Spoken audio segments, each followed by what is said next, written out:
अब मेरी समझ में आया है कि राजकोट से चुनाव लड़ने वाला आदमी प्रधानमंत्री क्यों बनता है।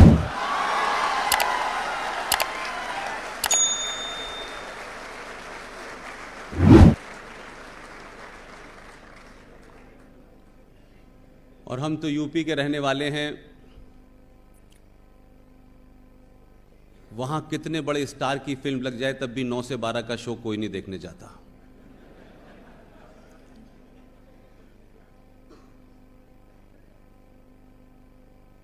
राजकोट मेरा आना पहली बार हुआ है।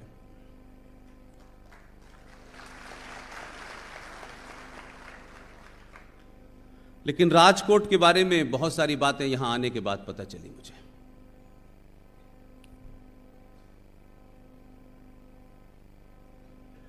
एक तो कहा जाता है कि राजकोट को लोग रंगीला राजकोट कहते हैं। यह बात अलग है कि गुजरात में रंगीले का मतलब कुछ और होता है और उत्तर प्रदेश में कुछ और होता है।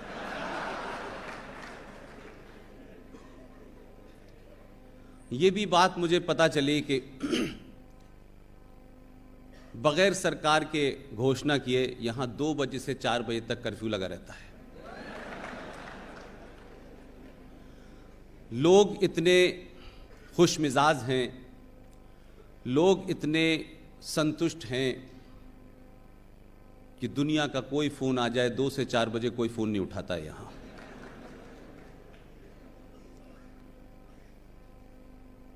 मैं भी शहर में पहली बार आया हूं और मुझे जो जानकारी मिली है उसमें बताया गया है कि आपके शहर में भी बहुत सारे लोग बाहर से आए हैं। आपके शहर का कोई जगह है मोरबी, वाकानेर, भावनगर, सोमनाथ, गांधीधाम, गोंडल और पूरे सौराष्ट्र से अलग अलग जगह से आज यहाँ पे लोग एकत्र हुए हैं। उनका मैं खैर मकदम करता हूँ, उनका इस्तकबाल करता हूँ, उनका वेलकम भी करता हूँ।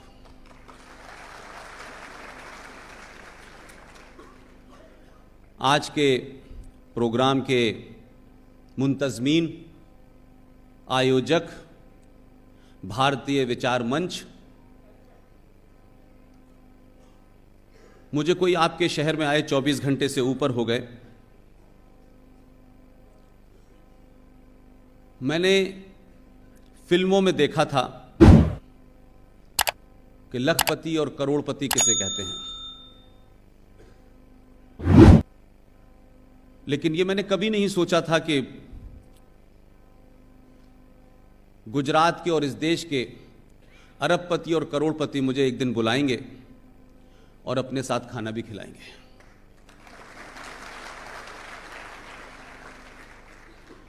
और उनको अगर आप देख लें,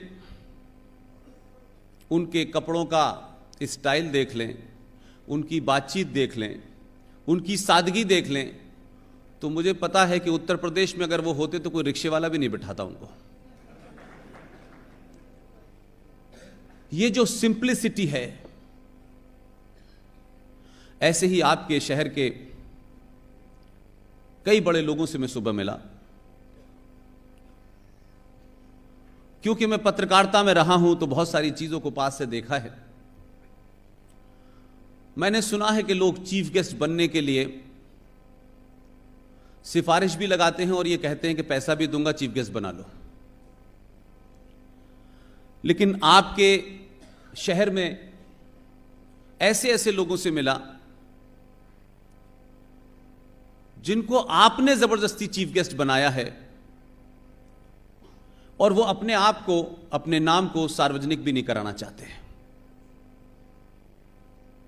अब ये बात अलग है कि आप लोगों के लिए नई बात हो, लेकिन मेरे लिए नई बात यह है कि अगर हमारे समाज में ऐसे लोग हैं जो बिना किसी प्रचार के, बिना किसी पब्लिसिटी के, पर्दे के पीछे रह करके बड़े बड़े कामों में अपना योगदान दें, ऐसे लोगों का नाम सार्वजनिक जरूर होना चाहिए।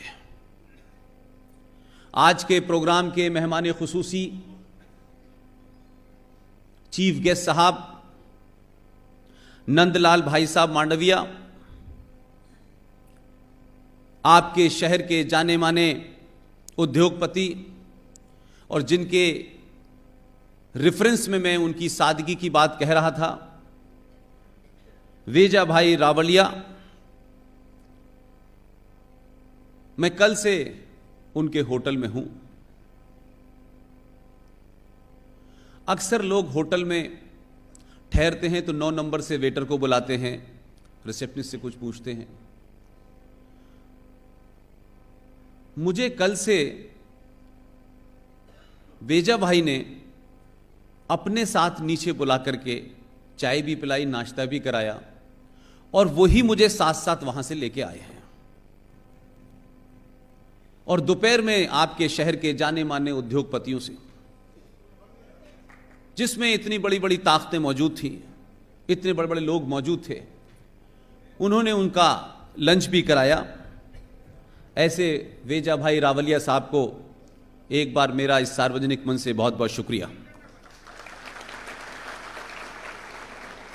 इंदू भाई वोरा, अरविंद भाई पटेल, श्रीकांत भाई, भारतीय विचार मंच और इस पूरे सिस्टम को और मुझे दिल्ली जाकर के आज से 2 महीने 3 महीने पहले इनविटेशन दे के आने वाले डेनिस भाई को मेरी दिली मुबारकबाद, बहुत बहुत शुक्रिया।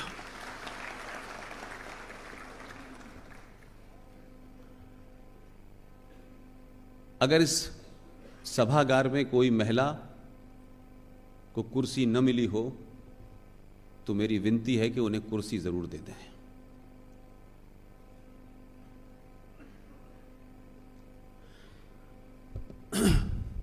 ख़वातीन व हज़रात, मेरे बुजुर्ग, मेरे हम उम्र और नौजवान साथियों,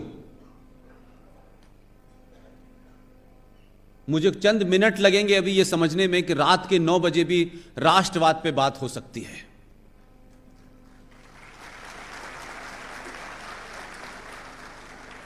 और ये मेरे लिए अद्भुत नजारा है कि लोग टाइम से पहुंचे। और मैं, आप सब जानते हैं, मेरी कोई ऐसी शख्सियत नहीं है कि जिसे देखने के लिए लोग आए हैं। और अगर आप यहां आए हैं, शहर के प्रबुद्ध लोग आए हैं, तो उससे यह यकीन जरूर होता है कि पहले गुजरात बदला और अब देश बदल रहा है।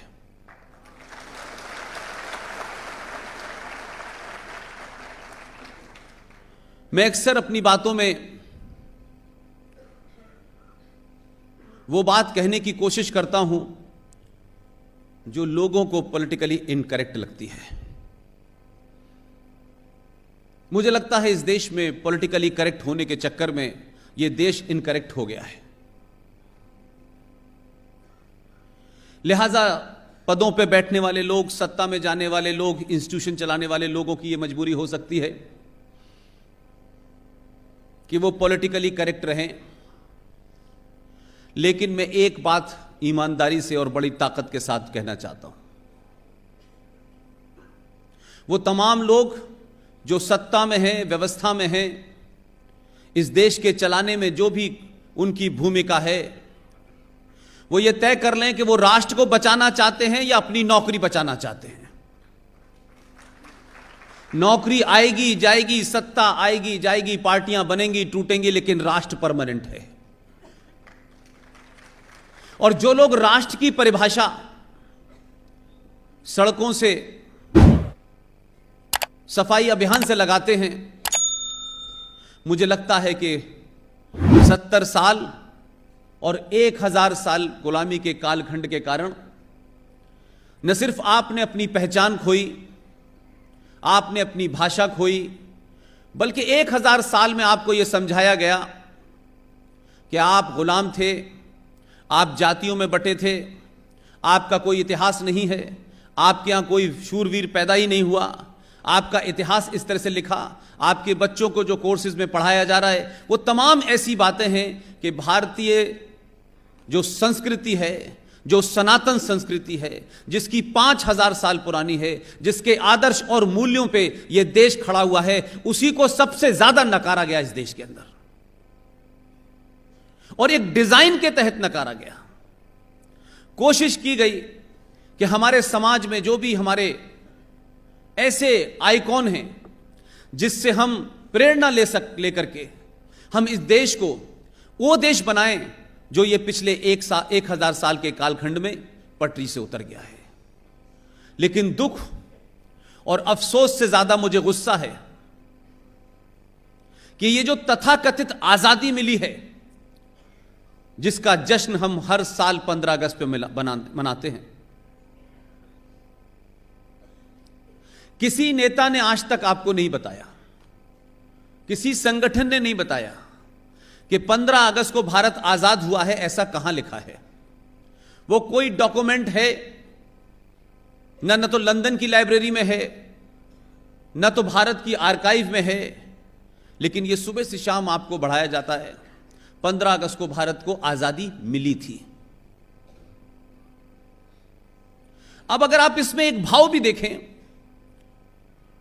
कि 15 अगस्त, तो सच बात तो यह है कि 15 अगस्त 1947 को अंग्रेजों ने भारत को डोमिनियन स्टेटस का दर्जा दिया, और यह भारत 15 अगस्त 1947 को 2 टुकड़ों में बंट गया था। मजहब के नाम पे बटा तो झूठ बोला गया आपसे कि अंग्रेजों ने हमें बांट दिया, कांग्रेस ने हमें बांट दिया, लेकिन यह नहीं बताया कि इसकी मांग तो 1940 में मुस्लिम लीग ने लाहौर में रख दी थी। यह तो अपने अधिवेशन में पहले ही कह दिया गया था।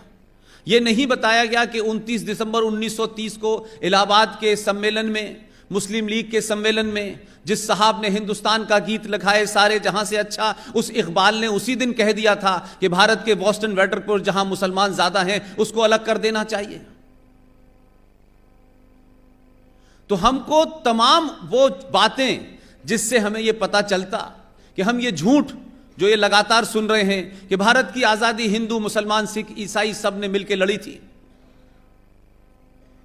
तो यह मुमकिन नहीं है कि एक लड़ाई आप 100 साल से साथ साथ लड़ रहे थे, आपका गोल एक था, आपका लक्ष्य एक था, लेकिन यकायक कैसे हो सकता है कि जब आजादी जो तथाकथित है जब वो मिलने को आई तो एक वर्ग खड़ा हो गया, उन्होंने कहा हमें तो मजहब के नाम पे अपना मुल्क चाहिए। वो कौन लोग थे जिन्होंने मुल्क मांगा, और उनसे ज्यादा खतरनाक वो कौन लोग थे जिन्होंने दिया?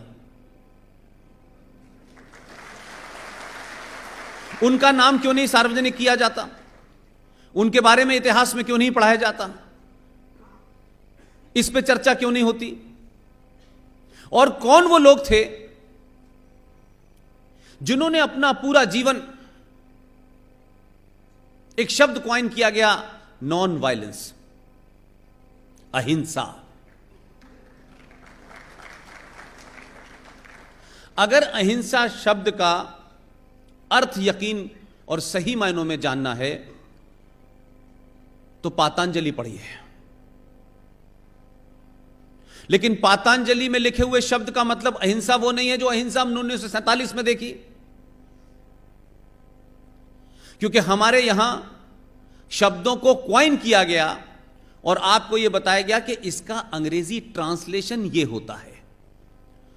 तो हमने हिंदी समझी नहीं और अंग्रेजों ने हमें बहुत कुछ ऐसा समझा के गए हैं कि आज भी हमारे देश में एक टॉपिक है और एक सब्जेक्ट है जिसके बारे में सुबह शाम चर्चा होती है, लेकिन वो शब्द कहां से आया, किसने कॉइन किया और किस तरीके से भारत के संविधान में आया, उस शब्द का नाम है सेकुलरिज्म। यह सेकुलरिज्म नाम की अवधारणा भारत देश के लिए थी नहीं, लेकिन अफसोस यह है कि 1976 में राजनीति के चलते एक वोट बैंक को ध्यान में रख करके स्वर्गीय श्रीमती इंदिरा गांधी ने 1976 में आपके संविधान में एक शब्द डाला, सेकुलरिज्म। लेकिन इस सेकुलरिज्म शब्द के बारे में जब बहस हो रही थी, यह बात नहीं किसी ने बताई गई। श्रीमती इंदिरा गांधी ने इस सेकुलर शब्द को, इसका हिंदी अनुवाद क्या हो सकता है, क्या होना चाहिए, क्योंकि हमारी समस्या यह है कि हम जिस सनातन संस्कृति के मानने वाले हैं, उस सनातन संस्कृति में धर्मनिरपेक्ष नाम का कोई शब्द ही नहीं है। लेकिन एक बहुत बड़े विद्वान थे, उन्होंने कई बड़ी किताबें लिखी और हमारे समाज ने उन किताबों को भी नहीं पढ़ा जिसमें आपको अपने सवालों का जवाब मिल जाता। उनका नाम है LM सिंघवी, जिनके बेटे को आप लोगों ने देखा होगा कुछ दिन पहले कि सुप्रीम कोर्ट में जज कैसे बनाए जाते हैं। आप उनके बेटे को जानते हैं, लेकिन पिताजी को मैं जानता हूं। उनके पिताजी से इंदिरा गांधी ने कहा, विद्वान आदमी थे, कहा कि सेकुलर शब्द का हिंदी में मतलब क्या होगा वो आपको लिखना है, और यह पूरा एपिसोड अवेलेबल है। उन्होंने जितनी डिक्शनरी हो सकती हैं सब निकाली और लगातार उन्होंने आखिर में कहा कि मैडम इंदिरा गांधी, सेकुलरिज्म का मतलब होता है पंथ निरपेक्ष। लेकिन या तो इंदिरा गांधी ने किसी एजेंडे के तहत पहले से तय कर लिया था कि जिन शक्तियों ने सेकुलरिज्म शब्द को डाला था, या तो यह उसका नाटक किया गया कि LM सिंघवी जैसे महान आदमी के सामने यह रखा कि आप इसका ट्रांसलेशन करें, और जब उस शख्स ने उसका ट्रांसलेशन कर दिया तो बहस इतनी बढ़ गई कि LM सिंघवी ने अपना पेन उठाया और इंदिरा गांधी से कहा, आप ही कर लें, मेरी निगाह में तो इसका मतलब है पंथ निरपेक्ष। और उसके बाद कौन वो ज्ञानी था जिसने ये ज्ञान दिया इंदिरा गांधी को कि नहीं, इसका नाम धर्मनिरपेक्ष हो सकता है। और ये धर्मनिरपेक्ष हम पिछले करीब 76 के बाद से अब तक एक बोझे की तरह अपने कंधे पे ढो रहे हैं। इस सेकुलरिज्म ने सनातन को गाली दी, और यह अजीबोगरीब मुल्क है। इस मुल्क में आप अपनी सभ्यता पे, आप अपने आदर्शों पे, आप अपने पूर्वजों पर, उनके गौरवशाली इतिहास पे आप गौरव करें, लेकिन कमाल बात यह है कि जिन्होंने 1000 साल पहले भारत को लूटा, भारत में ऐसे ऐसे शब्दावली को इंट्रोड्यूस किया जो भारत की संस्कृति में किसी भाषा में मिलते नहीं हैं, उन तमाम लोगों ने 1000 साल के अंदर ऐसे ऐसे हालात पैदा कर दिए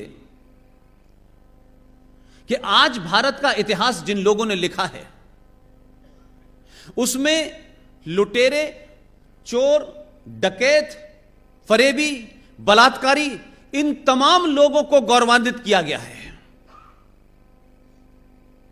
और जो आपका इतिहास है, जिस इतिहास पे दुनिया कितना भी सवाल खड़ा कर ले, लेकिन उस पे एक काला स्पॉट नहीं लगा सकती। एक फैशन बना हमारे देश में, सनातन को गाली दो, इस देश के मूल निवासियों को गाली दो, हिंदुत्व को गाली दो, सनातन का मजाक उड़ाओ, सनातन संस्कृति को अलग अलग संबोधन दो, पाखंड, पौंगापंथी, ये तमाम नाम दो, और उन आक्रांताओं को, लुटेरों का गुणगान करो। ऐसे ही परिभाषा का नाम है सेकुलरिज्म। इस सेकुलरिज्म ने भारत को उस मोड़ पे खड़ा कर दिया है कि 70 साल पहले यह मुल्क मजहब के नाम पे बटा, और आज 70 साल के बाद हिंदुस्तान के नेशनल टेलीविजनों पर कुछ लोग पूरी ताकत के साथ, बिना शर्म के और बिना डर के ये बोलते हैं कि जब 7 करोड़ थे तो हमने मुल्क बांट दिया था, अब हम 35 करोड़ हैं, हम दोबारा से बांटेंगे। अलग अलग विश्वविद्यालय में अल्लाह से दुआएं की जा रही हैं, इंशाअल्लाह इंशाअल्लाह भारत तेरे टुकड़े होंगे। जादवपुर में हो रहा है, आसाम में हो रहा है, बंगाल में हो रहा है, हैदराबाद में हो रहा है, एक फैशन चल गया है। लेकिन मैं उन लोगों से भी बात में कहता रहा हूं और आज फिर आपके सामने कहना चाहता हूं, इन परिस्थितियों के बीच में मैंने तमाम उन जिम्मेदारियों से जो मुझे बांधती थी, जो मुझे कुछ कहने से रोकती थी, मैंने अपने आप को आजाद कर लिया है। इसलिए जो कुछ भी मैं आज कहना चाहता हूं और जो कह रहा हूं और जिस रिश्ते की वजह से आप मुझे सुनने आए हैं, मैं उसके अलावा कुछ नहीं कहूंगा।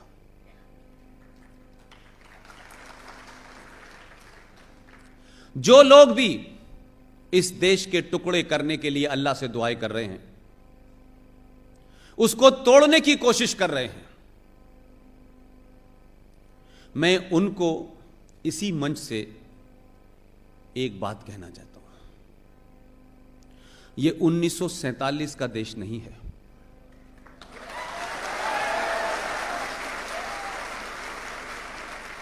यह देश इस कंफ्यूजन में नहीं है। रात के 9:05 पे राजकोट में बैठी हुई जनता इस बात की गवाह है कि जो गलती गुजरात ने 1947 में की थी वो 2019 में नहीं करेंगे।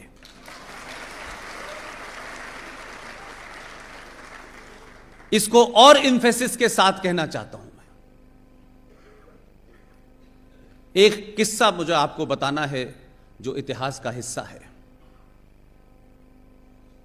इसको इसलिए रिपीट करना पड़ता है, इसलिए बार बार बताना पड़ता है कि मैं किसी झूठे नैरेटिव में नहीं ले जाना चाहता आपको। मैं कोई ऐसी बात आपसे नहीं कहना चाहता जो आपके जीवन का हिस्सा नहीं है, लेकिन 70 साल में आप पे थोप दिया गया है। महात्मा गांधी,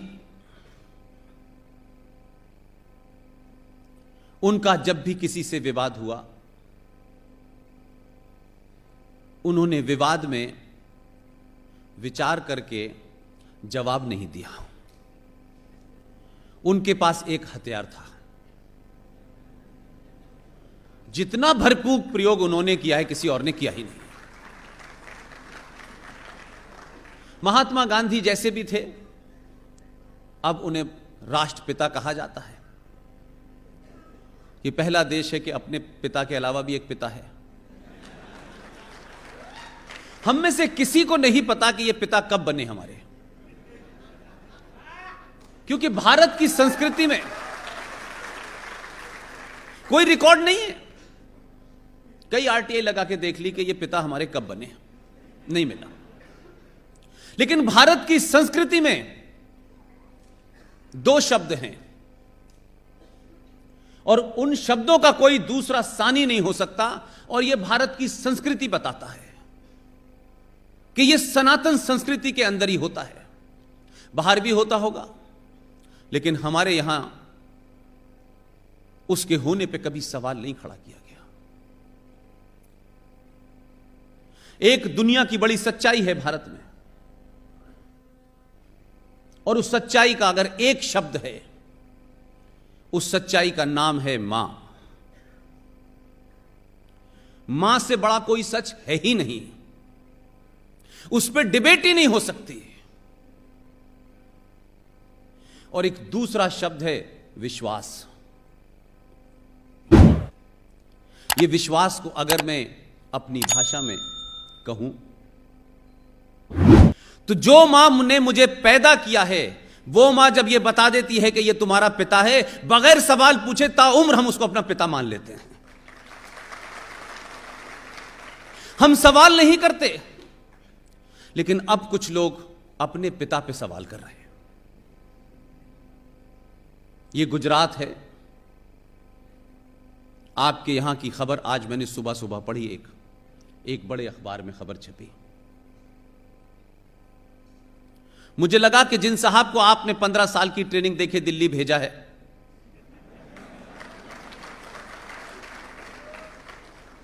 उन्होंने सूरत की सूरत बदल दी। अब सूरत में खास किस्म के लोग ही नजर आते हैं, दूसरे नजर नहीं आते। लेकिन इतनी बड़ी ट्रेडर कम्युनिटी है। लेकिन आप ही के शहर में मैंने सुना कुछ दिन पहले दुनिया के शांति प्रिय धर्म के 4 लोगों ने एक ट्रेडर को किडनैप कर लिया है। जिन्होंने किडनैप किया उनको पकड़ लिया गया है, राजकोट की पुलिस ने पकड़ लिया है। अगर यह घटना 2019 में हो रही है तो आपकी ताकत और बढ़नी चाहिए ताकि यह घटना करने की हिम्मत ना हो किसी में। अगर आप ये समझते हैं कि देश कानून से चलता है, व्यवस्था पुलिस से चलती है, तो दुनिया का पहला देश है न यह देश कानून से चल रहा है और न लोग पुलिस से डरते हैं।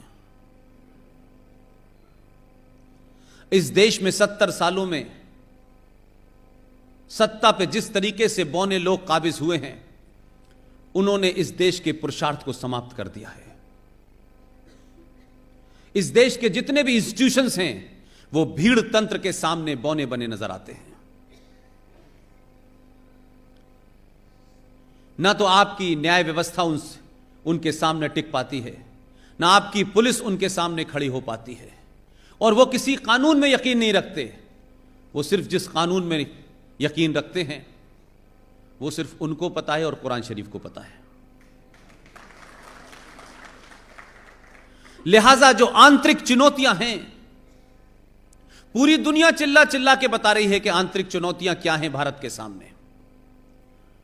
लेकिन भारत की राजनीतिक व्यवस्था, भारत की राजनीति और सत्ता पर बैठे हुए लोग इस शब्द को कहने से कतराते हैं और सही तरीके से सही खतरों के बारे में अपने समाज को, आने वाली पीढ़ी को आगाह नहीं करना चाहते। यह बात अलग है कि इसका अगर पूरे भारत में कहीं सबसे पहले एहसास हुआ तो गुजरात को हुआ। और जब गुजरात को एहसास हो गया तो इस देश के लोगों का गुजरात को धन्यवाद करना चाहिए कि आपको न सिर्फ एहसास हुआ बल्कि जिस शख्स ने गुजरात में कुछ समस्याओं का परमानेंट इलाज किया,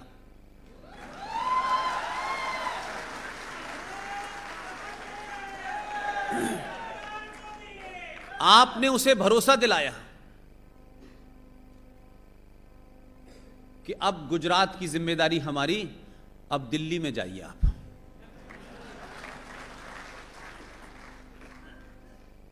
उस वजह से, क्योंकि दिल्ली में 2014 में किसी को भेजा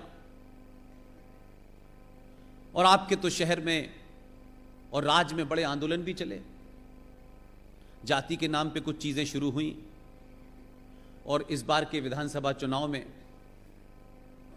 आपने पूरी ताकत से उन फोर्सेस को जो यहां से लेके वहां तक अपने आप को पटेल का वंशज बता रहे थे,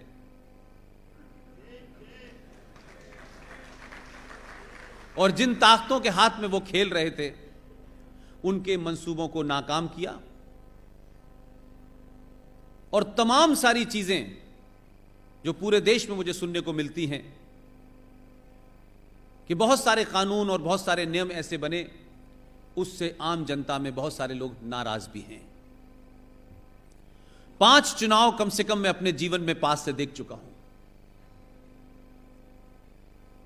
मुझे 2019 का चुनाव भारत की राजनीति में एक बहुत बड़ा मील का पत्थर लगता है। इसलिए नहीं कि कोई जीत गया है, इसलिए लगता है कि हमारे समाज में इतनी निगेटिविटी थी, हर बात के ऊपर मायूसी थी, हर बात नकारात्मक थी और लोगों के एजेंडे बड़े छोटे छोटे होते थे। घर के सामने का स्ट्रीट लाइट का बल्ब टूट गया, यह सरकार कुछ नहीं करती। घर के अंदर काम वाली नहीं आई तो लोग लगता था यह भी सरकार को करना चाहिए। यानी सरकार को किसी भी तरीके से कुछ कहने के लिए कुछ कारण चाहिए। यह समाज इतने लंबे समय के बाद यकायक उसमें इतना परिवर्तन आ जाएगा कि 2019 के चुनाव में आपने अपने तमाम निजी दर्दों को दरकिनार किया और पहला चुनाव भारत में हुआ शुद्ध राष्ट्रवाद के ऊपर।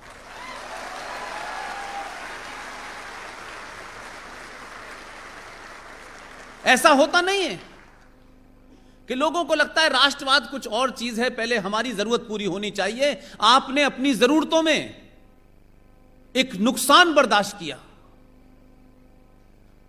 वो कड़वी दवाएं आपने पी, क्योंकि इस देश में एक बहुत बड़ा तबका जो गुजरात के लोग कमाते हैं, जो सूरत में हीरे के व्यापारी हैं, जो राजकोट में बड़े बड़े धनाढ्य लोग हैं, उनके टैक्सेस के पैसे से इस देश में 40 से ज्यादा परसेंटेज लोग सिर्फ सब्सिडी खाते हैं। उनको जिंदा रखने के लिए आप टैक्स देते हैं, और आप ही के ऊपर ज्यादा कानून है, उनके ऊपर है ही नहीं, क्योंकि उनके पास कुछ है ही नहीं। और इस देश में एक राज ऐसा भी है जो कुछ करता नहीं है। उनका जीडीपी में मुझे तो कभी कोई कंट्रीब्यूशन नजर नहीं आया, लेकिन डंके की चोट पर भारत के संविधान में जायज और नाजायज तरीके से दबाव बना करके, ब्लैकमेल करके जिस तरीके प्रावधान करवा लिए थे, उन प्रावधानों के तहत जिस बुनियाद में भारत का 2 हिस्सों में विभाजन हुआ कि ये 2 मजहब के लोग एक साथ नहीं रह सकते, और 2 नेशन थ्योरी को आपने नकार दिया भारत ने। लेकिन आजाद भारत के अंदर इस सेकुलरिज्म ने, मुसलमानों के डर ने, भारत विभाजन के बाद उपजे हुए इंफीरियरिटी कॉम्प्लेक्स ने आजाद भारत के अंदर एक राज्य बनने दिया जो 2 नेशन थ्योरी से भी ज्यादा खतरनाक था। उसका संविधान भी अलग, उसकी विधानसभा का टर्म भी अलग। उस विधानसभा होगी लोकल, लेकिन उनका प्रधानमंत्री होना चाहिए। वो राज्यपाल नहीं कहेंगे क्योंकि उनसे उनकी शान घटती है, क्योंकि वो जन्नत है, तो अल्लाह ने विशेष अधिकार दिए हैं। तो वो कहते थे सदरे रियासत होगा। अब इन प्रावधानों को करके पिछले 70 साल से जम्मू कश्मीर में सरकारें चल रही थी, और जिस पैसे को आप खर्च करते हैं, जो आप कमाते हैं, जिसमें से बड़ा हिस्सा भारत के इनकम टैक्स में चला जाता होगा, जीएसटी में चला जाता होगा, आप देखिए कि आज वहां स्थिति बदली है। तो बहुत कुछ ऐसी बातें हैं जो आपको नहीं पता, क्योंकि दिल्ली को डराना और देश में अनार्की फैला देना, यह कुछ लोगों को लगता है कि यह उनका संवैधानिक अधिकार है। मैं बात इसलिए कह रहा हूं कि आज के दौर में कोई बात आपसे छुपी नहीं है। एक दौर था जब मीडिया किसी के एक खास लोगों के हाथ में था, और जो नैरेटिव वो क्रिएट करते थे वही आप समझते थे। आप में से सारे लोगों ने भारत के टेलीविजन के ऊपर, जब हमारी पूरी टीम, हमारे साथी दोस्त आर्टिकल 35A की लड़ाई लड़ रहे थे, जम्मू कश्मीर में चुनी हुई संविधान की शपथ लेकर के बनी एक मुख्यमंत्री ने जब यह कहा तो इस देश में प्रतिक्रिया नहीं हुई, कोई बोला नहीं। इस चुप्पी ने इस देशद्रोही और गद्दार लोगों के हौसले बढ़ा दिए।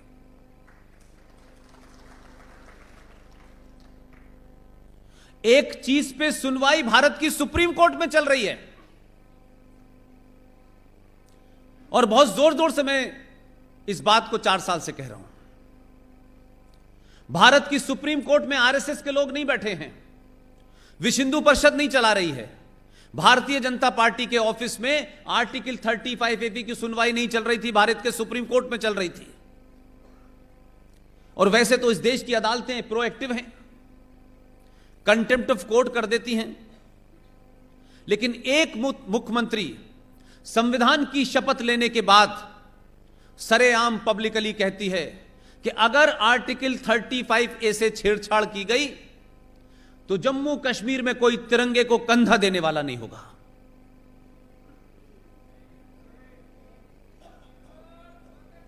ये गुजरात के लोग हैं, ये शेम जो है जेएनयू के लिए बनाए, आप लोगों के लिए नहीं है।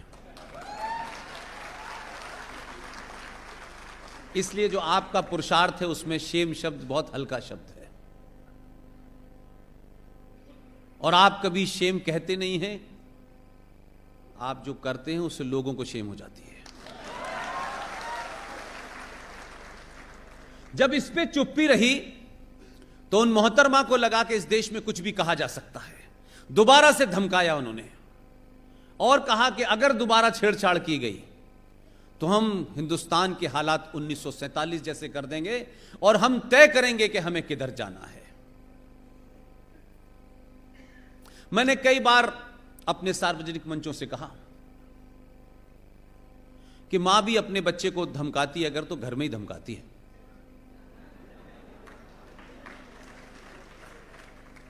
लेकिन जब आप बाहर धमकाते हैं तो आपका बच्चा यह साबित कर देता है कि मैं आपकी धमकी में आने वाला नहीं हूं।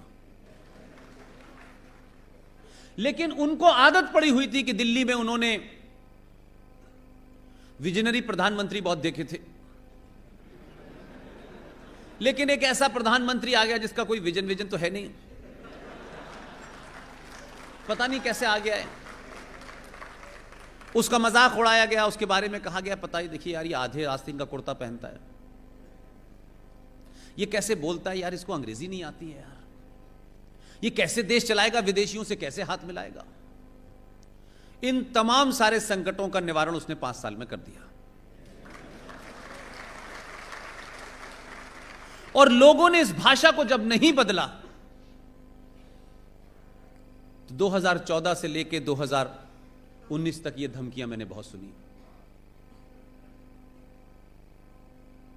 लेकिन उन लोगों को लगा, उन लोगों ने जमीनी हालात नहीं समझे। उन्होंने ये नहीं सोचा कि इस देश में लोग इतने बदल गए हैं कि अपना नुकसान करके भी राष्ट्र का नुकसान नहीं करना चाहते हैं।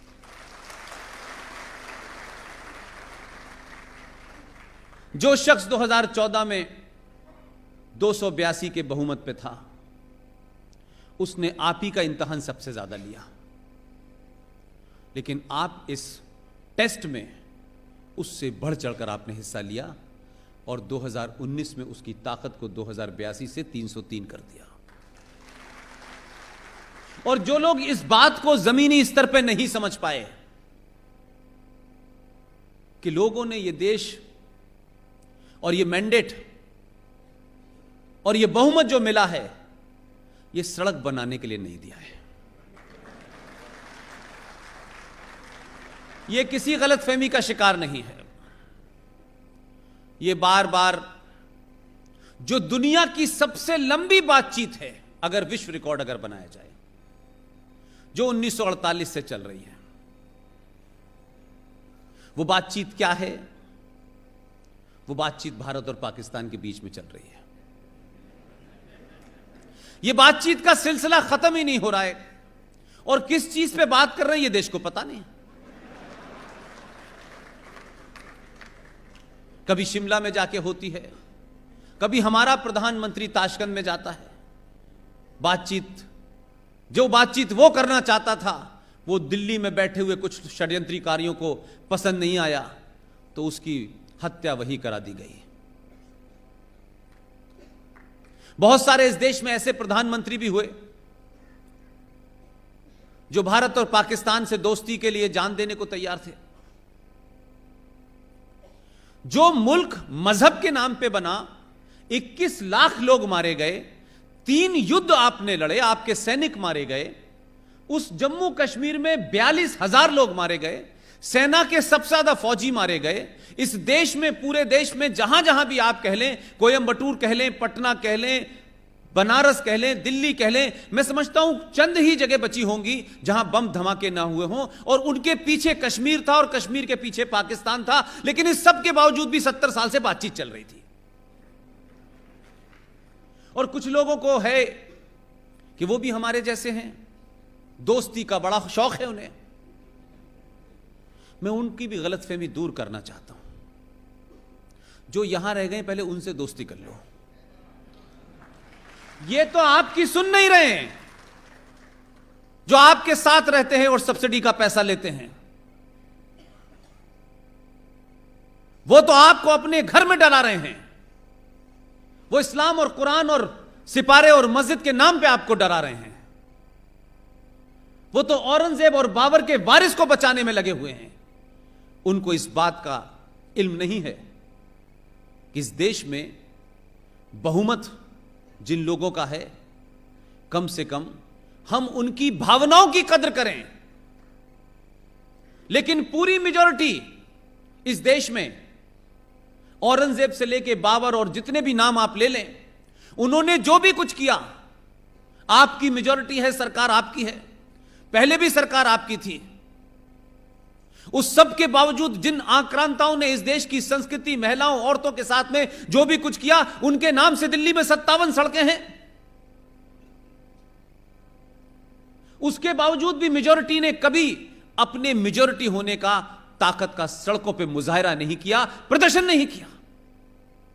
आज भी मेजॉरिटी इस देश की, देश के कानून के तहत जो उसे अपना जैसा नहीं लगता है, उसके बावजूद भी उसका इंतजार कर रही है। लेकिन इस देश की माइनॉरिटी के साथ, जो इस देश की सेकंड लार्जेस्ट पॉपुलेशन है, वो यूएनओ से भी अगर उसको गवर्न करें तो भी माइनॉरिटी नहीं है, और भारत के नियमों के हिसाब से करें तब भी माइनॉरिटी नहीं है। लेकिन इस देश में 30 से 35 करोड़ की जनता अपने आप को माइनॉरिटी कहती है। पूरी दुनिया के सबसे ज्यादा मुसलमान यहां रहते हैं। इस देश में अगर कोई माइनॉरिटी है जिसको गुजरात के लोगों ने आज से कई सौ साल पहले अपने यहां शरण दी, वो मात्र 50,000 है। और उन बिचारों के यहां तो स्थिति यह हो गई है कि उनकी पॉपुलेशन की स्थिति यह है कि अगर उनके घर में किसी की मृत्यु हो जाए तो वो जो फाइनल वेल है, वहां ले जाने के लिए 4 लोग नहीं मिलते, 4 मर्द नहीं मिल रहे। वापी के पास फायर टेंपल है, आप सब जानते हैं।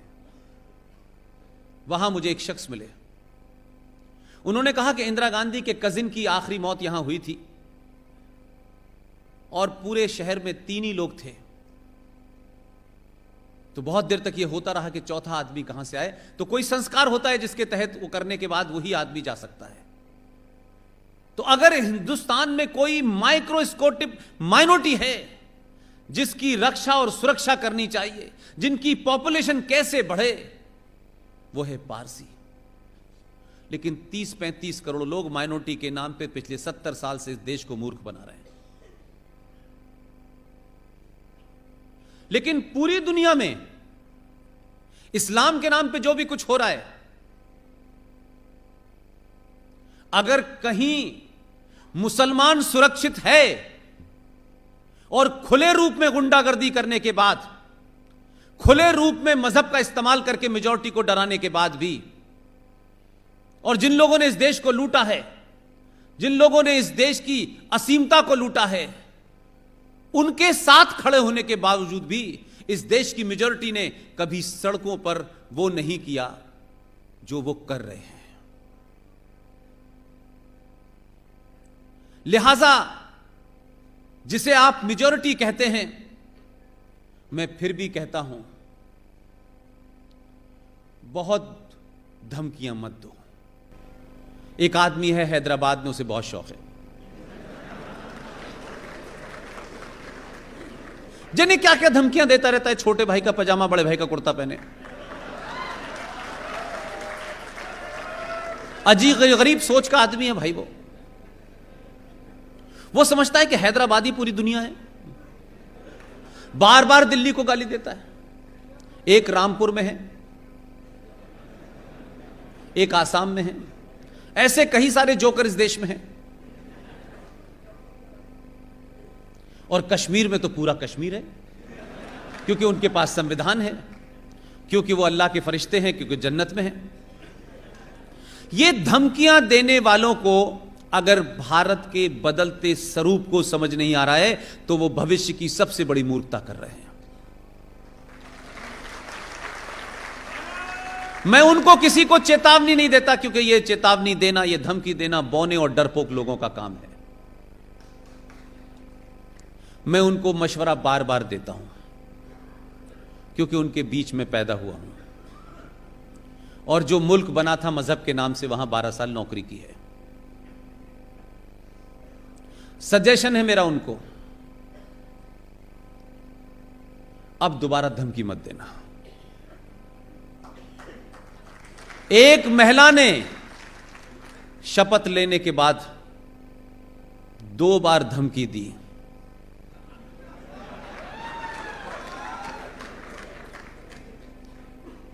वो ये समझ रही थी कि 2014 में तो एक ही आदमी को भेजा था आपने।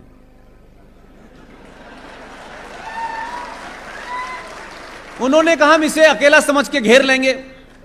दिल्ली में हमारे बड़े चाटुकार लोग बैठे हैं, मीडिया में बैठे हैं, इंटेलेक्चुअल्स हैं, रिटायर्ड जजेस हैं, रॉ में हैं, पुलिस में हैं, हम इसे घेर लेंगे। लेकिन 2019 में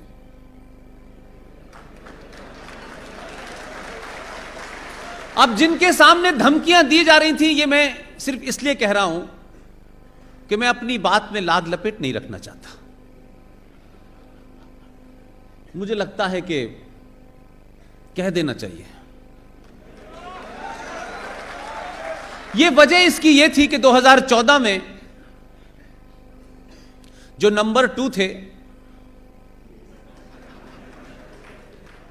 वो कड़ी निंदा करते थे। उन्होंने लगा कड़ी निंदा कर दो, क्या फर्क है, खत्म बात, कड़ी निंदा कर दी हमने। 5 मरे हैं आज भारत में, कड़ी निंदा करता हूं। कश्मीर में 2 आतंकवादी आ गए, कड़ी निंदा करता हूं। लोग डर गए, ये कड़ी निंदा है क्या? और देश थक गया इस कड़ी निंदा से। उनका ये कड़ी निंदा हो रही है, काम कुछ नहीं हो रहा। लेकिन लोगों ने इसको समझा कि ऐसे ही रहेगा, ये कड़ी निंदा ही नहीं करता।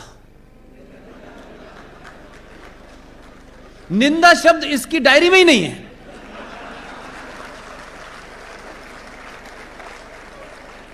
इसलिए मैंने कहा कि चाहे हैदराबाद हो, चाहे कश्मीर हो, चाहे रामपुर हो, चाहे अलीगढ़ हो, लोगों को समझना चाहिए सिर्फ निजाम नहीं बदला है। ध्यान रही क्या, निजाम वही है, निजाम को चलाने वाले बदल गए हैं।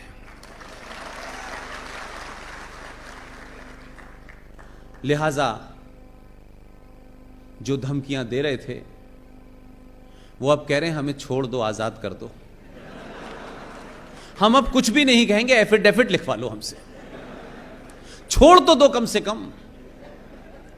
वो कह रहे नहीं छोड़ेंगे अपनी मर्जी से, अभी कुछ दिन और रहिए आप अंदर। तो जब आप सत्ता का परिवर्तन करते हैं, ये एक छोटा सा बदलाव होता है, लेकिन सत्ता के परिवर्तन से ज्यादा महत्वपूर्ण मेरे लिए क्या है? सत्ताएं तो पहले भी बदली, एक से एक कलाकार आया, उनकी कलाकारी के इतने गुणगान हैं कि समझ नहीं आता। एक ऐसे प्रधानमंत्री थे कि देश के सबसे महत्वपूर्ण विषय पे आर्मी के लोग भी बैठे थे, रॉ के लोग भी बैठे थे, लोग अपना प्रेजेंटेशन दे रहे हैं, वो सो चुके थे, उनको उठाया गया। तो जब वो जगे होंगे तो क्या समझते होंगे, जब सोए थे तो उन क्या समझा होगा मुझे पता ही नहीं। लेकिन प्रधानमंत्री थे। इस देश की राजनीति ने इतने बड़ी पुरानी संस्कृति और इतने बड़े देश पे ऐसे ऐसे लोगों को बिठा दिया जिनका नाम लेने में मुझे शर्म आती है। दुनिया क्या सोचती होगी कि 130 करोड़ लोगों में से कुछ भी ऐसे लोग नहीं हैं जो इस देश की महान संस्कृति के इतने महत्वपूर्ण पद के ऊपर, उसकी कुर्सी के लायक तो लोग तो चुनते कम से कम। बौने बैठ रहे थे आपके यहां, और आपने यह रियलाइज नहीं किया। जो दुनिया आपको 5000 साल पुरानी सभ्यता से देखती है, उसी दुनिया ने 2014 के चुनाव के बाद दुनिया के सबसे पुराने लोकतंत्र ने, आप उनको कुछ भी कहें, वो लोग आए, आप पे रूल किया, लेकिन आपके देश की संस्कृति के साथ छेड़छाड़ नहीं की उन्होंने। रूल करने आए थे, वो रूल किया उन्होंने। उसी दुनिया के एक बड़े अखबार ने, क्योंकि आपके यहां तो अखबार बेकार लोग चलाते हैं, अखबार का एजेंडा ही कुछ और है। वो अगर उनका बस चले तो कोई पार्टी बना ले मिलके और चुनाव भी लड़ लें और अपना प्रचार अपने आप ही कर लेंगे वो। मैं भी उससे लंबे समय तक रहा हूं। हमारे यहां ये ईमानदारी बात कहने की हिम्मत नहीं किसी में, क्योंकि जब आप किसी बात को कहते हैं और जब ये नफा नुकसान तोलते हैं कि ये कहने से फायदा कितना होगा, नुकसान कितना होगा, तो सच मानिए कि वो बात कभी सच नहीं हो सकती। अमेरिका के एक अखबार वॉशिंगटन पोस्ट ने 2014 के बाद अपने एडिटोरियल में लिखा कि 1947 के बाद भारत में पहली बार भारतीय सरकार बनी है।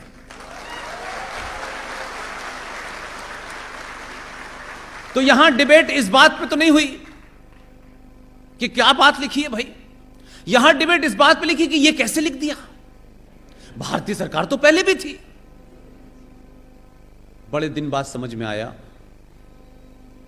कि भारतीयों की जो भाषा है, भारतीयों का जो अनाड़ीपन है, वो लोग चाय में आधी चम्मच चीनी नहीं डालते हैं, वो बैड टी नहीं पीते, वो बैड टी पिलाते हैं। लिहाजा जिस संस्कृति से जिस आदमी को आपने भेजा, उसके चलने फिरने, उठने बैठने, बात करने, हंसने में सब में भारतीयता नजर आती है। तो लोगों को चिंता हुई कि अगर भारतीय बैठ गया तो इस भारत के पुरुषार्थ को वो खड़ा कर देगा, और अगर पुरुषार्थ भारत के लोगों में जगा दिया इसने, तो 70 साल में जो हमने राजनीतिक सत्ता प्राप्त की है, जो अरबों खरबों रुपया बनाया है, वो हमारे पास नहीं रहेगा। तो हम माने या न माने, दुनिया आज भी आपको 5000 साल पुराने संस्कृति के देश से देखती है, आपके उस पुरुषार्थ को जानती है। तो दिल्ली में जो सरकार बैठी, उस सरकार को जिन्होंने भी डराने की कोशिश की, जो सबसे मुश्किल काम था, लोग कहते थे कि ये भारतीय जनता पार्टी दो किस्म की है, मैं उसको दो किस्म की मानता हूं, एक अटल जी और अडवाणी जी की, और एक दो इन भाइयों की। क्योंकि अगर ये कहें कि भारतीय जनता पार्टी, तो वो तो पिछले 70 साल से लिखती थी 370 370 370। लोग समझ नहीं पा रहे थे कि 370 है क्या। कुछ लोगों ने अपने मकान का नंबर 370 रख लिया। लोग ये नहीं समझ पाए ये 370 कहां है, कैसा है, क्या करें। इस जनरेशन को तो बिल्कुल पता नहीं था और लोगों को असंभव लगता था।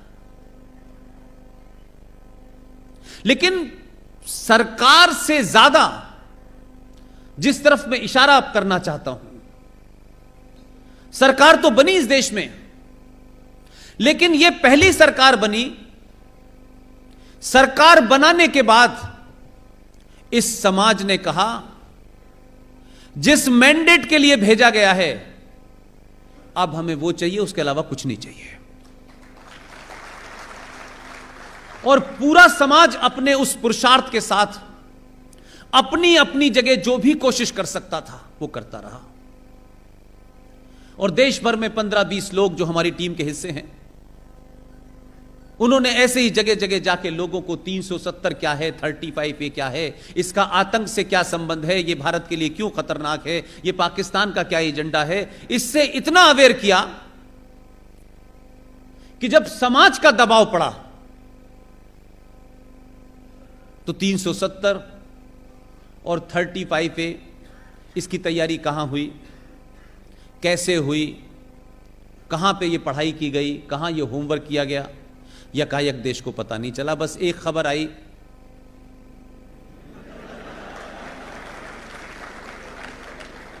और उस खबर के बाद कुछ लोगों को लगा कि ये हुआ नहीं है, हमने कहीं गलत सुन लिया है। 4-5 दिन लगे उनको ये सच्चाई समझने में।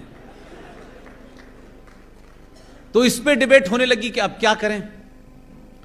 तो यकायक ऐसे पत्रकार और ऐसे इंटेलेक्चुअल और प्रोफेसर जो पूरे देश में फैले हुए हैं, उनको लगा कि अब हम क्या करें, ये स्यापा किस पे करें, ये रुदाली हम किस पे करें भाई, दुकान तो लूट गई हमारी।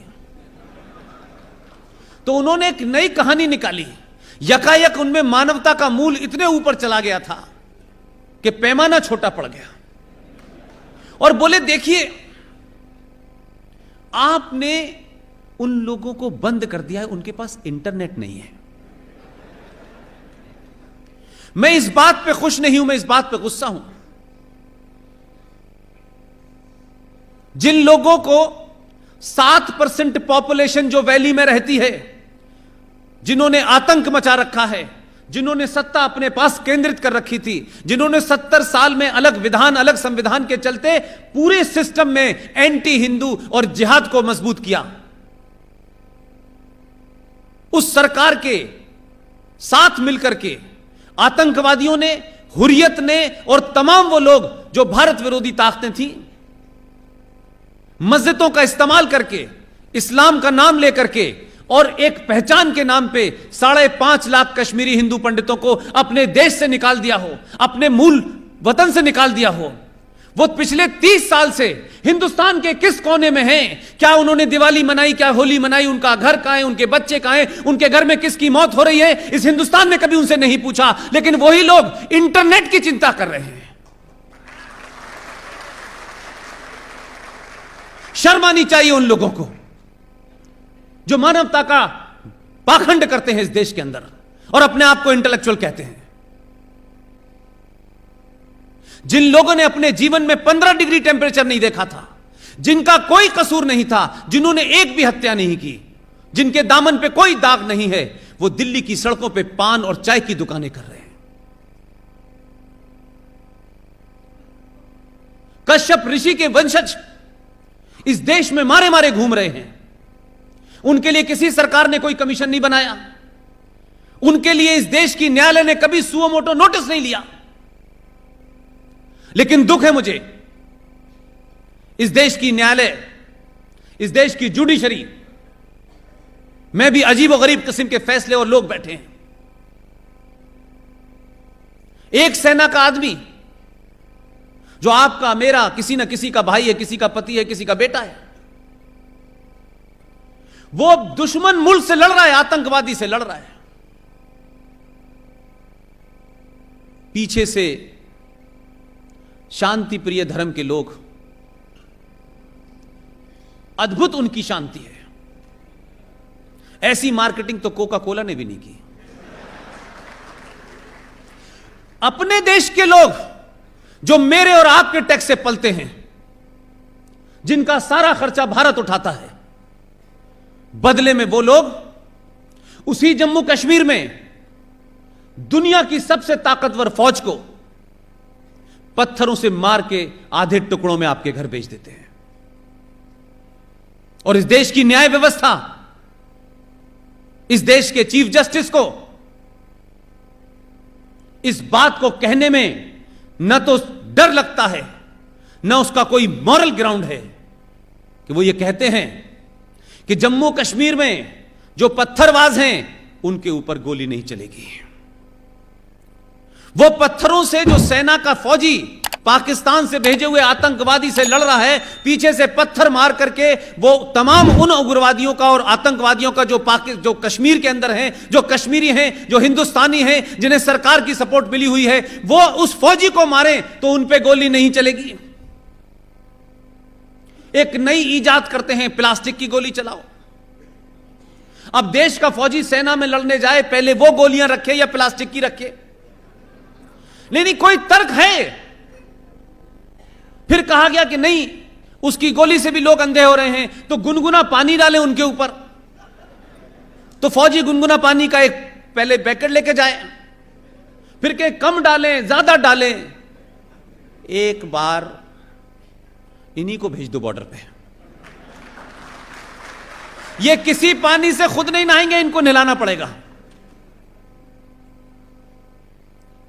इस सिस्टम के बीच में जब लोग कहते हैं कि इंटरनेट नहीं चल रहा है, मानवता के मूल्यों की चिंता देने के लिए भारत का चीफ जस्टिस भी ये कहता है मैं खुद जाके वहां देखूंगा। चीफ जस्टिस साहब, आपकी संवेदनाएं बड़ी सेलेक्टिव हैं। आप देश के चीफ जस्टिस हो सकते हैं, आपकी शान में गुस्ताखी करने का मेरा कोई इरादा नहीं है, लेकिन एक आम नागरिक की हैसियत में मैं चीफ जस्टिस साहब से पूछना चाहता हूं,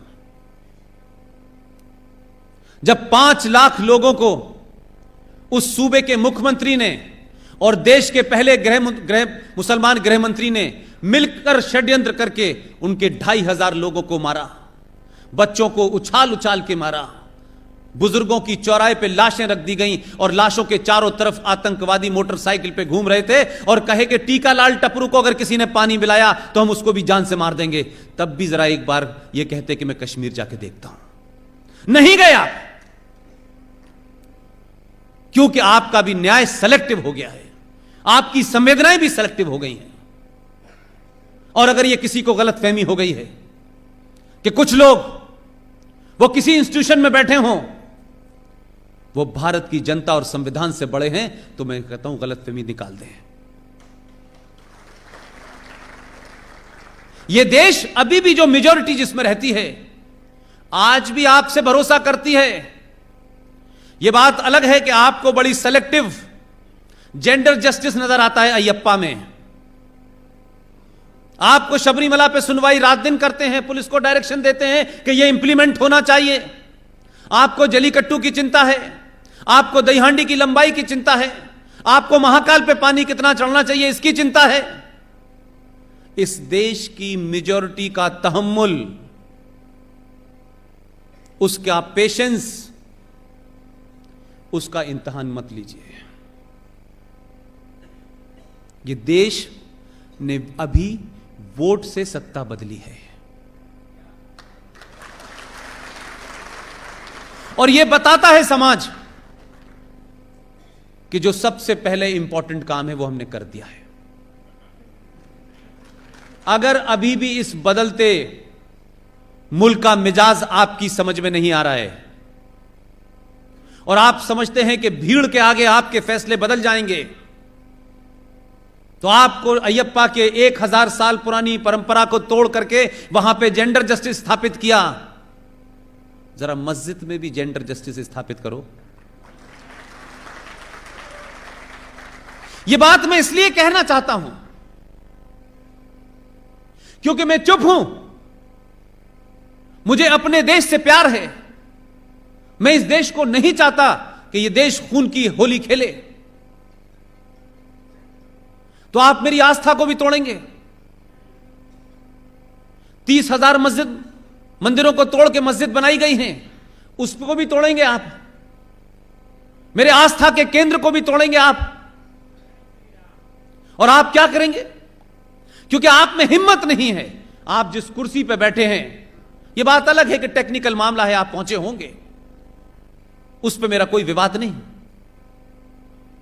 मेरा विवाद इस बात पे है कि दशहरा आया, 7 दिन के लिए कोर्ट बंद हो गई। अभी दिवाली आने वाली है, कोर्ट 5 दिन की छुट्टी पे चली जाएगी।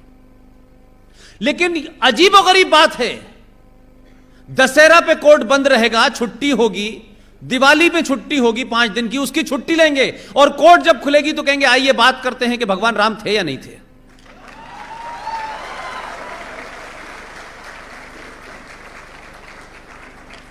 ये कहां का पाखंड है भाई? क्योंकि मेजॉरिटी वो काम नहीं कर रही जो कश्मीर की मेजॉरिटी ने किया है। इसलिए मैं बार बार कहता हूं, देश को आगाह करना चाहता हूं, व्यवस्था में बैठे लोगों को आगाह करना चाहता हूं। सन 1947 में एक आदमी को लगा मेरे धैर्य की, मेरे विश्वास का जिस तरीके से तोड़ा गया है, उसको इतनी ठेस लगी, सिर्फ एक आदमी को। उसने पूछा नहीं, उसने कुछ सवाल नहीं खड़ा किया, वो भागा नहीं। उसने जो किया, उसने कहा यही मेरे सामने एक रास्ता था, मैंने किया। आपको कानूनन ये गलत लगता है, जो है आप मुझे सजा दे दीजिए, मैं सजा पाने के लिए तैयार हूं। ऐसे ही देश में दीवानगी पैदा नहीं होती जिस राष्ट्रवाद के चलते आप 9:30 और 9:45 बजे यहां बैठे हैं। जरूरी नहीं है कि इसमें सब लोग जाकर के सो जाएं। मुझे उम्मीद है कि 90% लोगों को उनके अंदर कई सवाल अपने आप से पूछने के लिए उनको रात की नींद देर से आएगी। लेकिन कुछ ऐसे भी होंगे जो हल ढूंढ लेंगे अपने आप। वो हल देश के लिए अच्छा हो सकता है, आपके लिए बहुत बुरा होगा। बात मत करिए, फोर्स मत करिए कि ये समाज जो 1000 साल की बात कह रहा हूं, 1000 साल अपने आदर्शों के कारण, अपने मूल्यों के कारण, अपनी परंपराओं के कारण यह देश गुलाम रहा और यह सनातन संस्कृति के लोग गुलाम रहे। उसके बावजूद भी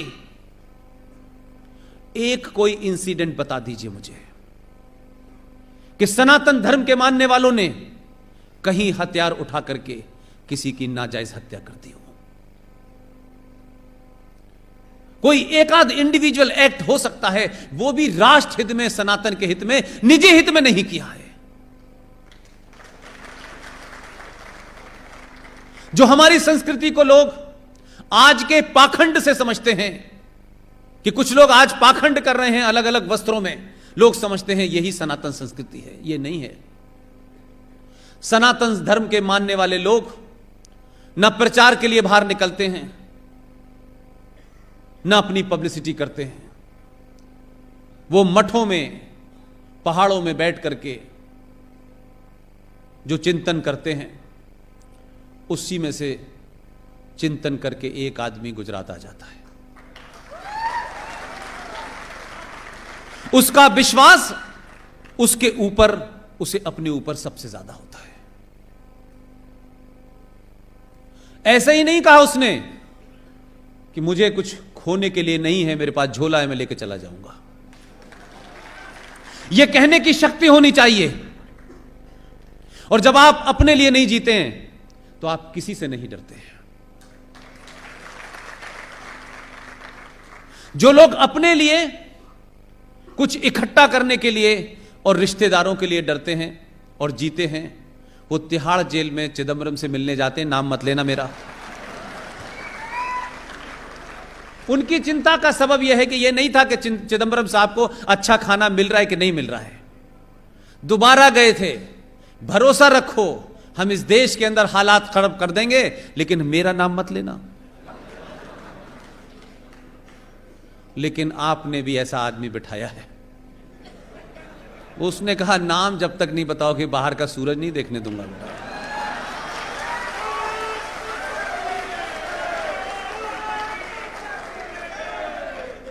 लिहाजा ये जो हमारे यहां एक नैरेटिव है, हम शांति चाहते हैं, हमें शांति चाहिए।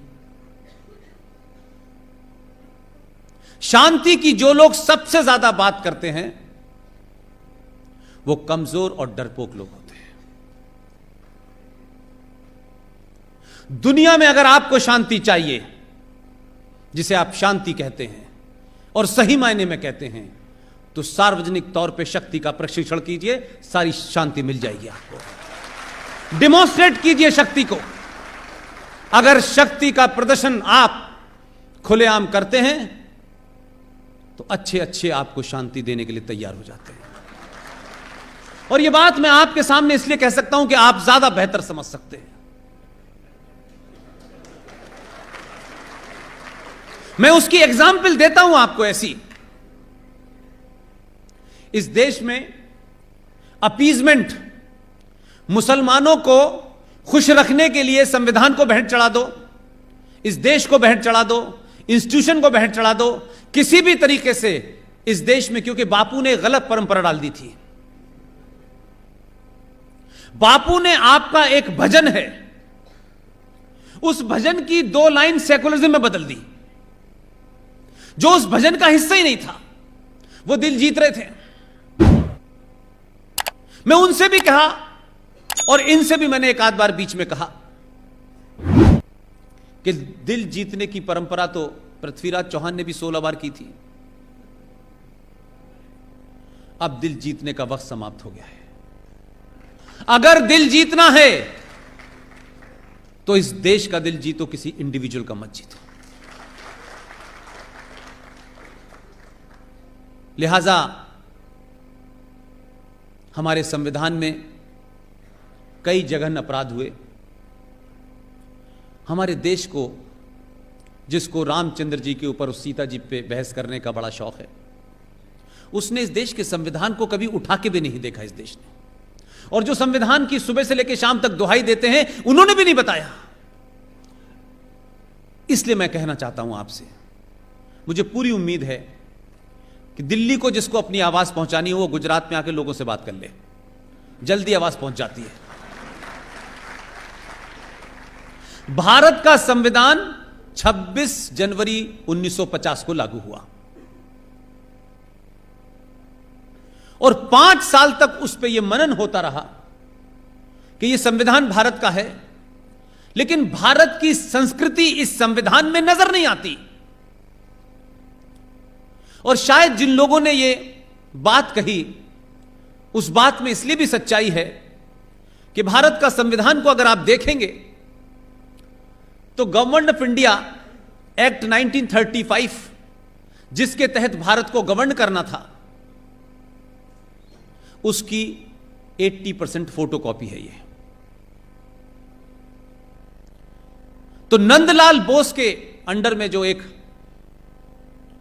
बंगाली बहुत बड़े आर्टिस्ट थे, उनको बुलाया गया और उनसे कहा गया कि जो संविधान है, इसमें पहला पन्ना है, इसमें लिखा है we the people of India, that is bracket में लिखा है भारत। कहा गया कि इसके ऊपर जगह है, नीचे जगह है, इसमें कुछ ऐसे स्केचेस बनाइए जिससे भारत की संस्कृति और सभ्यता नजर आए। नंदलाल बोस के साथ में 8 लोग और शांति निकेतन के बहुत सारे स्टूडेंट्स ने 5 साल तक उसका अध्ययन किया कि कैसे हम इस संविधान को ऐसा देखने में बताएं कि अगर इसके ऊपर इंडिया न भी लिखा हो तो उसका पेज पलटते ही यह भारत दिखना चाहिए। तो पहले पन्ने के ऊपर जो ऊपर की जगह थी जहां भारत का प्रियम्बल लिखा हुआ है, उस पे भगवान रामचंद्र जी, सीता जी और हनुमान की तस्वीर थी। उसमें कृष्ण जी की तस्वीर है, उसमें शिवाजी की तस्वीर है, उसमें तमाम उन योद्धाओं की तस्वीर है जो हमारे पूर्वज थे। इतने घोटालों की जांच हो रही है, इसकी भी जांच होनी चाहिए कि किसके कहने से उन तस्वीरों को हटा दिया गया। और जांच करिए आप, मुझे पूरी उम्मीद है कि जब आप जांच करेंगे तो आप उन्हें फांसी पे देना चाहते भी हो, उससे पहले ही जा चुके हैं वो। लिहाजा मेरी दूसरी विनती है, भारत सरकार के नेशनल आर्काइव में जो ओरिजिनल कॉन्स्टिट्यूशन लिखा हुआ है, जिसके ऊपर आज भी सुभाष चंद्र बोस की तस्वीर बनी हुई है, भगवान राम की बनी हुई है, कृष्ण की बनी हुई है, सीता की बनी हुई है, लक्ष्मण की बनी हुई है, उसकी कॉपी बंटवाएं और यह आदेश जारी करें कि इस देश में हर साल जो संविधान की कॉपी भारत सरकार जारी करती है उसमें जो भी आप अमेंडमेंट करते हैं उन्हें करिए, लेकिन ओरिजिनल पिक्चरों के साथ वो संविधान की कॉपी देश के हर वासी को मौजूद और मुहैया कराएं आप।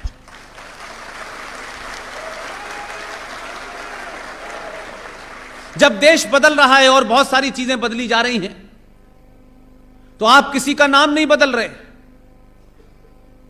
आप किसी की शक्ल नहीं बदल रहे, आप सिर्फ इतना ही तो कर रहे हैं कि जो आपके पूर्वज करके गए आप कह रहे हैं कम से कम उसी को ले आओ वापस। तो संविधान की वो कॉपी देश के लोग देखेंगे तो उनमें एक पुरुषार्थ जागृत होगा और वो बच्चे सवाल करेंगे कि अगर भगवान राम की तस्वीर भारत के संविधान में लिखी हुई है और उसमें लिखा हुआ है Lord Rama is a constitutional entity, अगर ये लोग बच्चे देखेंगे, आज की जनरेशन देखेगी, तो सुप्रीम कोर्ट के जज साहब भी उस तस्वीर को देख के ये नहीं कहेंगे कि भगवान राम काल्पनिक थे क्या।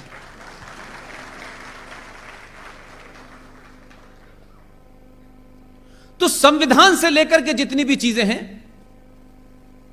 उसमें दूसरा मेरा एक सजेशन है जो मैं सबसे बार बार कहता हूं और आज आपके सामने फिर इसलिए कहूंगा कि आप आज यहां बैठे हुए हैं इस सभागार में, सनातन संस्कृति को सबसे ज्यादा अगर किसी ने बचाया है, सबसे ज्यादा सर दिए हैं किसी ने, क्योंकि आपके यहां तो एक बादशाह ऐसा आया था जो रोज ये तोलता था कि आज कितने जनेऊ आए हैं। वही लोग कश्मीर गए और जब पंडितों पे संकट आया तो उस वक्त किसी ने कहा कि कुर्बानी देनी पड़ेगी।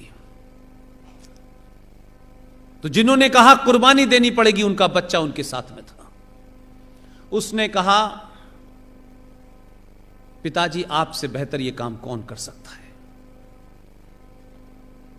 उन लोगों ने कश्मीर में जाकर की भी सनातन संस्कृति को बचाया। लेकिन मेरा अफसोस के साथ मैं यह कहना चाहता हूं, कुछ राजनीतिक कारणों से, किसी के पॉलिटिकल एजेंडे से या किसी के ऑर्गेनाइज्ड और छुपी हुई एजेंडे के तहत एक शख्स को पाला पोसा, उसे बड़ा किया गया और एक एजेंडे के तहत उसे आतंकवादी बनाया गया और उस आतंकवादी बनाने के बाद दिल्ली से उसे पंजाब भेजा गया और पंजाब भेजने के बाद वो गोल्डन टेम्पल में चला गया और गोल्डन टेम्पल के अंदर जो कुछ हुआ तो पहले तो आपने भारतीय सेना के टैंक गोल्डन टेम्पल में अंदर जाने दिए और आपने हरमंदिर साहब की पवित्रता को अपवित्र किया और फिर उस सरदार को भी मार दिया। और गोल्डन टेम्पल में ऑपरेशन के बाद जो भी कुछ हुआ उसमें हजारों सिख मारे गए, उसमें हिंदू भी मारे गए। लेकिन किसी सिख को यह लगा कि इतना बड़ा जघन्य अपराध किया, उन दो बॉडीगार्डों ने इंदिरा गांधी को मार दिया। यह इशू नहीं है, कुछ बातें रेफरेंस में कहने के लिए होती हैं। हत्या किसी की भी जस्टिफाई नहीं मानता मैं। हत्या करनी है तो इलेक्शन से करो ना, वोट दबा के आपने हत्या कर दी ना कुछ लोगों की, क्योंकि आप सनातन संस्कृति के लोग हैं। आपने जब 5000 साल पहले हथियार नहीं उठाया, आप तो वो लोगों में से हैं कि आपका हर भगवान हथियार लिए हुए है। आप खूब पूजा करते हैं, आप गणेश जी के मुंह में लड्डू ऐसे खिलाते हैं जैसे पेट में चला जाएगा, लेकिन उनके हाथ में क्या है, दुर्गा के हाथ में क्या है, सरस्वती के हाथ में क्या है, आप किसी भी हथियार को अपने पास नहीं रखते, क्योंकि आपको लगता है कि इनसे जो शक्ति मिलने वाली है हमें, वो शक्ति किसी भी हथियार से बड़ी शक्ति है। लिहाजा आपने सिखों का कत्लेआम किया। लेकिन मैं आज आपके बीच में एक बात सिर्फ इसलिए नहीं कहने आया कि मुझे किसी को खुश करना है। कुछ चीजों का हल आज से अभी से करना पड़ेगा। क्योंकि समय बहुत कम है आपके पास। आपको 1000 साल में जो भी कुछ हुआ है उसको मिटाना है, नई इबारत लिखनी है। सरकारें बदली हैं आपने, सत्ता बदली है, लेकिन अगर समाज बदल जाएगा तो यह राष्ट्र बचेगा। देश की जिम्मेदारी सरकारों के पास होती है, सेना लगा दी गई, लेकिन संस्कृति को बचाने की जिम्मेदारी समाज की होती है। और अगर आपने अपनी संस्कृति नहीं बचाई तो आप कौन हैं, कहां से आए हैं, आपके पिता कौन हैं, आपके नाना कौन हैं, यह बताने के लिए अंग्रेज एक वर्ड दे गए थे। उनके यहां भी अजीबोगरीब किस्म का मामला है। ब्रदर इन लॉ, ये किधर का इन लॉ है, इधर का है या इधर का है? आपके यहां मामा, चाचा, ताऊ, काका, सबके लिए एक ही वर्ड बना है, अंकल। अब ढूंढते रहिए कौन सा वाला अंकल। एक और बना है आपके यहां, father in law, brother in law. किसका ब्रदर? कौन सा वाला फादर इन लॉ, इधर वाला या इधर वाला? आंटी, कौन सी वाली? मामी, चाची, ताई, फूफा, कौन सी? लेकिन हम आज हमारे देश के अंदर राजनीतिक एजेंडे के तहत भाषा को लेकर झगड़ा हो रहा है कि साहब हमारे यहां लिंक लैंग्वेज नहीं है और अंग्रेजी लिंक लैंग्वेज होनी चाहिए। उन लोगों को मुझे नहीं पता कितना ज्ञान है। दुनिया में जितनी भी भाषाएं हैं उसमें सबसे कम शब्द अंग्रेजी में है, 1200 या 1300, और सबसे ज्यादा शब्द अगर किसी में है उसका नाम है संस्कृत। अगर अंग्रेजी सीखना है क्योंकि वो लिंक लैंग्वेज है और आपके देश के अंदर एक लिंक लैंग्वेज होनी चाहिए, तो अंग्रेजी सीखने में जितनी ताकत लगा रहे हैं उससे आधी ताकत में तो संस्कृत सीख जाएंगे आप। और उसके पास शब्द भी बहुत हैं, वो रिच भी बहुत है। मैं उन लोगों से कहना चाहता हूं भाई, अंग्रेजी में जो भी कुछ इस देश में हुआ है, इस अंग्रेजी ने इस देश की संस्कृति को बड़ा नष्ट किया है। अच्छा खासा जिंदा पिता डेड हो गया है। ठीक ठाक सी मां वो इजिप्ट में रखी मॉम हो गई है। आप जब अपने मुंह से कोई वाक्य निकालते हैं, आप जब किसी बात को बार बार कहते हैं, यकीन मानिए, इसका एक्सपेरिमेंट करके देखिएगा, उस शब्द गूंजता है, वो शब्द बार बार आपके कानों में आपके होने का एहसास कराता है। आप अपने छोटे से बच्चे से सुबह शाम ये कहें, ये मेरा शेर का बच्चा है, ये मेरा बहादुर बच्चा है, वो इतनी बार सुनता है कि जब शेर को सामने देखता है तो वो खुद शेर महसूस करने लगता है। शब्दों की बड़ी महत्वता होती है। आप सुबह से लेकर शाम तक अपने बच्चे से कहें ये बुद्धू है, इसे कुछ नहीं आता, ये बेवकूफ है, उसमें कुंठाग्रस्त हो जाता है, उसके मन मस्तिष्क में बैठ जाता है कि मैं मूर्ख हूं, मैं बेवकूफ हूं, मेरा पिता मेरी मां मुझे यही कहती है। इसलिए हमारे समाज में शब्द का बड़ा महत्व है। तो अगर शब्द आपके पास सबसे ज्यादा हैं तो फिर यह लैंग्वेज का झगड़ा क्यों हो रहा है? लिहाजा भारत के संविधान में क्या हुआ उसका तो सफाया किया इन विचारों ने 5 तारीख को। अभी उसमें कई और मामलात हैं। देखिए, जैसे जैसे सरकारें काम करेंगी, हर सरकार पीछे मुड़ के एक बार देखती है कि 303 देने वाले खड़े हैं कि नहीं। यह बात मैं इसलिए कह रहा हूं कि आपके राज्य का एक आदमी 1947, 48, 49, 50 की सरकारों में बड़े पद पे था। उनसे कहा पूरे भारत की रियासतों को आप जोड़िए, लेकिन ये खास रियासतें से हम जोड़ेंगे। उसने तो जोड़ जाड़ दी, निजाम हैदराबाद को तोड़ ताड़ के। लेकिन एक रियासत जिसको एक विजनरी कह रहे थे कि मैं तय करूंगा, उसने भारत के लाखों अरबों करोड़ों रुपए को डुबा दिया है और भारत की लोगों के बीच में डर पैदा कर दिया है और भारत की धरती पे आतंकवाद को जन्म दिया है। लेकिन सिर्फ छोटी सी घटना है, जम्मू कश्मीर में धारा भी हट गई, सब कुछ ठीक ठाक है, लेकिन बड़ा फैसला जिसने भी लिया है बड़ी समझदारी के साथ लिया है, क्योंकि तारीफ करने में मैं कभी भी कोताही नहीं करता। अगर तारीफ करने वाली बात है, उससे मेरा रिश्ता अच्छा है बुरा है, जानता है नहीं जानता, यह बात अलग है कि गुजरात में हर आदमी क्लेम करता है कि या तो मैंने चाय पी है उनके साथ या मैंने फोटो खिंचाया है।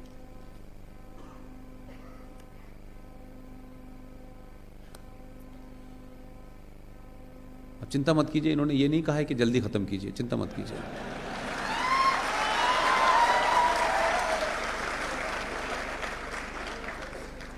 जो बेहतरीन फैसला हुआ है, जिस फैसले के बारे में मुझे लगता है सिर्फ दो ही लोगों को पता था,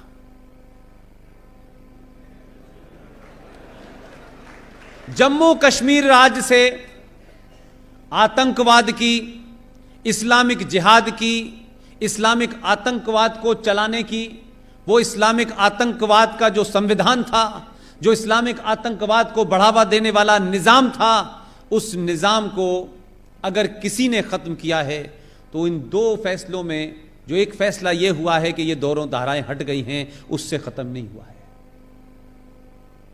मैंने कहा कि ताकत जब आप किसी को देते हैं तो उस ताकत के दबाव में दिमाग भी तेज चलता है। जो असल फैसला हुआ है वो यह है कि जम्मू कश्मीर राज्य को राज्य का दर्जा समाप्त करके उसे यूनियन टेरिटरी बना दिया है। अब आप जरा सोचिए, आपको तो उसका एहसास नहीं है। जिन लोगों ने संविधान में दबाव बना करके एक राज्य में यह कहा कि हम बहुत खास लोग हैं, अपने पूर्वजों का नाम गिनाया, डर पैदा किया, उस राज्य में 5 साल तक मुख्यमंत्री नहीं प्रधानमंत्री होता था। लोग इतिहास को हमेशा ध्यान रखें, जहां प्रधानमंत्री था वहां लेफ्टिनेंट गवर्नर रह जाएगा, मुख्यमंत्री से भी गए बेचारे। और जब केंद्र शासित प्रदेश घोषित हो जाता है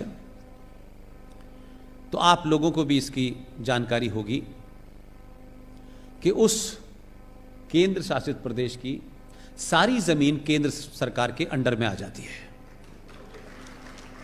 लेकिन यह तो ताली बजाने का छोटा सा मामला है, लेकिन जिनका डर दूसरा है वो दूसरी बात है। केंद्र शासित प्रदेश घोषित होने के बाद पुलिस गृह मंत्रालय के अंडर में आ जाती है। अब संकट यह है कि गृह मंत्रालय किसके कब्जे में है।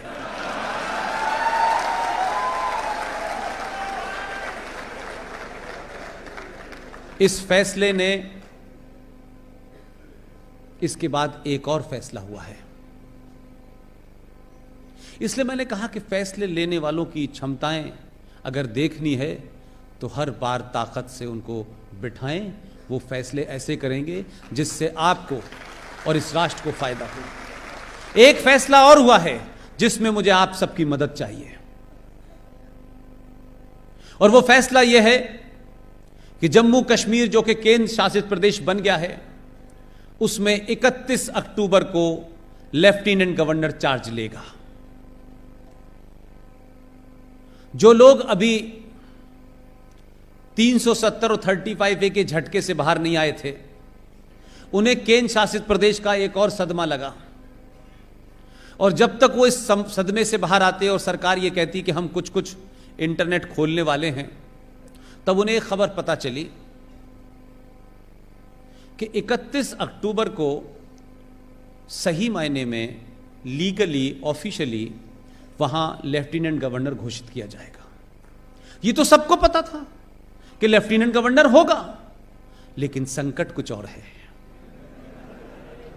संकट यह है कि जिस आदमी को आपने जम्मू कश्मीर से अलग रखा और कहा कि हम विजनरी प्रधानमंत्री करेंगे, आपके आदमी ने इतिहास में उसको दोबारा जिंदा करने के लिए, उन तमाम लोगों को मैसेज देने के लिए जो जिहादी हैं, जो पाकिस्तानी हैं, जो गद्दार हैं, उनसे कहा कि सरदार पटेल के जन्मदिन पर ही इसमें लेफ्टिनेंट गवर्नर जाएगा।